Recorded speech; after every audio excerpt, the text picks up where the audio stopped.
Bayangin deh, dulu konglomerat sibuk bangun tambang batu bara, minyak, gas. Sekarang, mereka rame-rame ganti haluan ke energi hijau. Tapi di balik tren hijau ini, muncul pertanyaan.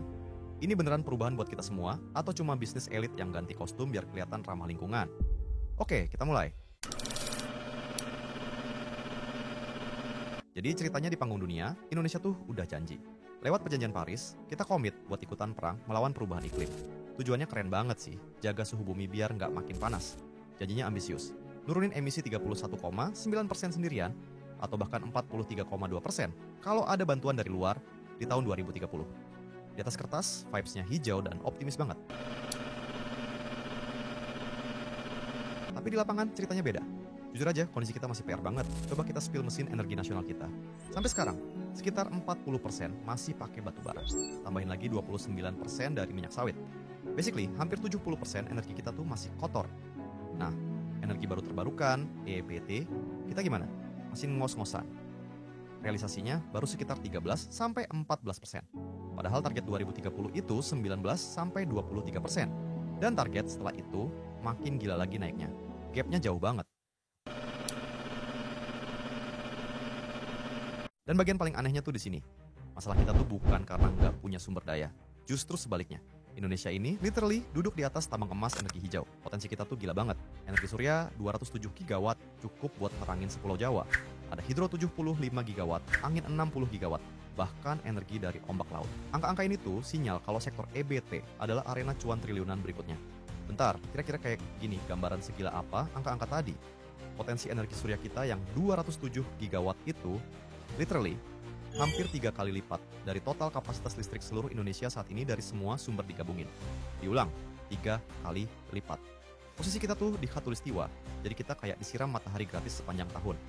Belum lagi kita duduk di cincin api Pasifik, yang artinya potensi panas bumi, geothermal, kita salah satu yang terbesar di dunia. Jadi, ini bukan soal bisa atau enggak. Secara teknis, alam udah ngasih kita cheat code. Jadi pertanyaannya simpel banget. Kalau kita sekaya ini, kenapa kita masih mager?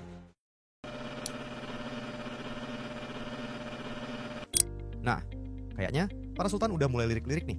Konglomerat yang selama ini jadi raja batubara, sekarang rame-rame ikutan hype energi hijau. Prajogo Pangestu lewat brand, Garibaldi Thohir dengan Adronya, Pandus Jahrir via Toba. Mereka semua seolah mau jadi raja baru di game energi bersih. Tapi, ternyata arena ini nggak segampang itu. Lihat aja sahamnya, ada yang literally to the moon kayak Toba yang naik 200% lebih, tapi ada juga yang malah rungkat kayak Adro yang minus 30%. Ini bukti kalau gamenya EBT itu super volatil. Nah, anomali performa ini tuh nunjukin sesuatu yang penting banget soal cara market mikir sekarang. Market kelihatannya lagi ngasih poin plus buat perusahaan yang ceritanya fresh dan 100% hijau, kayak Toba dengan narasi waste to energy-nya. Sementara itu, buat raksasa batubara kayak Adro yang baru mau hijrah, market tuh kayak masih nanya-nanya, ini beneran tobat atau cuma greenwashing? Jadi, di game EBT ini, ternyata narasi di balik perusahaan itu sama pentingnya dengan fundamentalnya. Sentimen investor masih rapuh banget.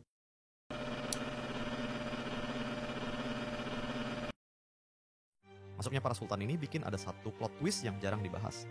Apakah ini beneran sebuah hijrah ke energi bersih demi masa depan yang lebih baik? Ataukah ini cuma ganti mainan aja, di mana pemain yang sama cuma pindah dari nambang emas hitam ke emas hijau buat mesin profit mereka yang baru? Permainannya mungkin sama guys, cuman papan caturnya aja yang diganti. Dan kalau kita bedah lebih dalam, vibes-nya emang lebih ke ganti mainan sih. Coba deh pikirin, model bisnisnya tuh sama persis. Dulu mereka gali batu bara, sekarang mereka panen matahari atau angin. Ujung-ujungnya yang dijual tetap sama, komoditas energi dalam skala raksasa. Skema permainannya nggak berubah, butuh modal super gede, lobby ke pemerintah buat dapat izin, dan bangun proyek masif yang kontrolnya terpusat. Jadi, ini bukan soal revolusi energi dari bawah.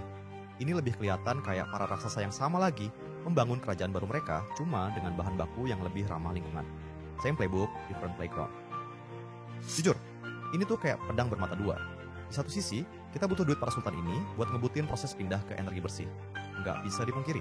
Tapi di sisi lain, risikonya ya bakal ada. Hijau baru, di mana ujung-ujungnya tetap soal profit, bukan soal planet kita.